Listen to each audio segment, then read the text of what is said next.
Biasa kalau kemah besar memang ada 2 valve.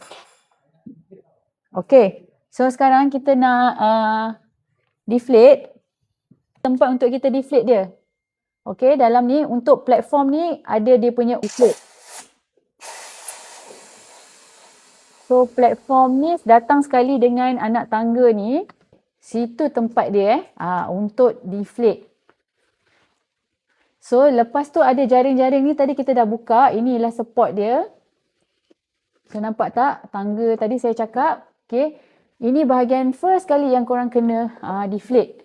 Oh sorry, tadi tu actually tengah deflate tilam tadi tu actually tengah deflate dia punya tilam. Ataupun platform, deck dan juga air mattress. 3 in 1 lah orang kata. So ni first time ni kita nak bukan unboxing, unpack. So first kali kita lipat bahagian ni. Deflate kita boleh guna kalau nak keluarkan angin ni kita boleh gunakan airbag. Okey, airbag. Airbag ialah auto pump. Kalau kemah besar macam ni dah korang memang kena ada, wajib ada auto pump. Kita nak sedut angin dia lah nak deflate. Nampak tu, auto pump dia ada inflate dan deflate. Masukkan kat lubang yang betul. Baru dia berfungsi. Okey, dia punya nozzle pula. Yang jenis macam ni. Okey. Nozzle ni kita akan beri orang kata generic standard size ada beberapa nozzle. Korang kena gunakan nozzle yang betul. Okey, so yang ni kita sedang menyedut segala sisa angin supaya kita betul-betul boleh deflate dan senang kita nak kemas, compactkan.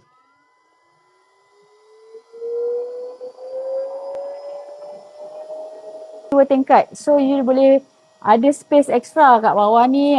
Ni yang kat atas. Boleh tengok kat video kita yang sebelum ni. Okey. Kita pump 5 hari dengan orang dah test apa semua. Macam tu dia punya kukuh, keras. Yang ni. Abang awak siap pijak. Tak ada masalah. Nampak? Dia punya platform memang strong. Okey, kalau pump ni, tengok saiz pump ni. Dia memang kecil, compact. Ni, besar tapak tangan. Dia memang compact. Lightest 1.26 kg sahaja. Okey. So, ini dia. XO plus 1 double story tent ataupun kemah angin 2 tingkat by paling wow. Panjang ni ialah 4 meter. Tinggi ni dah 2.6 meter. Sebab campsite dia ada limit size lebar tapi dia tak ada limit tinggi kan. Okey. So yang ni abang awak tunjuk. Okey. Ini dia punya platform bed. Ini ialah platform bed so bila kita dah remove platform ni nampak dah kosong. Korang nampak ada jaringan-jaringan ni ialah dia punya support lah. So dalam ni ada macam tali tali support korang tengok ni. Buckle, siap ada buckle. So korang kena ikat lah. Ikat. So bagi dia base dia stable. Tadi dah boleh simpan dah. First. Okay. Macam mana tunjukkan? Demo keselamatan. First. Tolak. Tarik. Okay. Para penonton sekalian. Anda bakal check out dari campsite dan anda boleh looskan buckle keselamatan.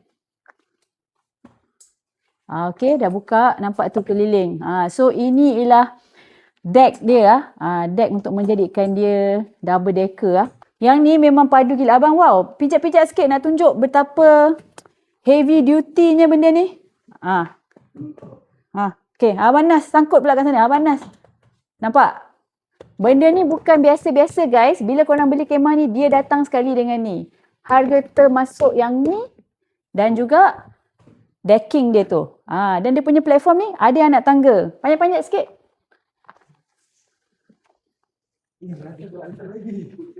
Abang Nas panjat sana. Ni kanak-kanak riang. Nampak tu? Sekarang kita nak deflate platform dia pula Step kedua. Okay, step kedua deflate platform dia ni. Yang ni masa nak pump PSI dia 10. Dia ada cakap kat sini Maximum recommended pressure 10. 10. Okay. 1, 2, 3. 1, 2, 3. Okay. So macam ni cara dia. Kita deflate bahagian ni.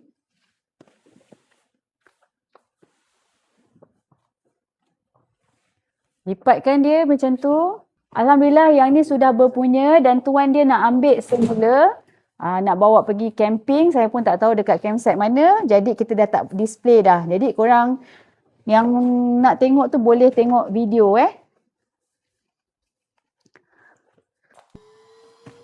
Kemas-kemas sikit. So ni cara kita lipat. Okay, so step 2 dah selesai. Kita dah deflate dia punya platform ataupun tilam. So macam itulah rupa bila korang dah kemas dia tu. Bila korang pakai A10 apa sekalipun, korang kena pandai lipat. Kemas. XO+1. Okay, dia orang keluar ikut situ, saya keluar ikut sini. So ini bahagian kedua. Kejap lagi kita akan timbang. Bahagian pertama dia punya tilam. Bahagian kedua dia punya platform. So last kali kita akan deflate kemah double decker ni. Okay, so macam ni rupa kemah double decker. Okay, untuk pengetahuan semua, detachable floor mat ni dijual secara berasingan Yang ni kita dah custom. Baik punya, ikut saiz. Kemah ni 4 meter panjang, 2.6 meter lebar.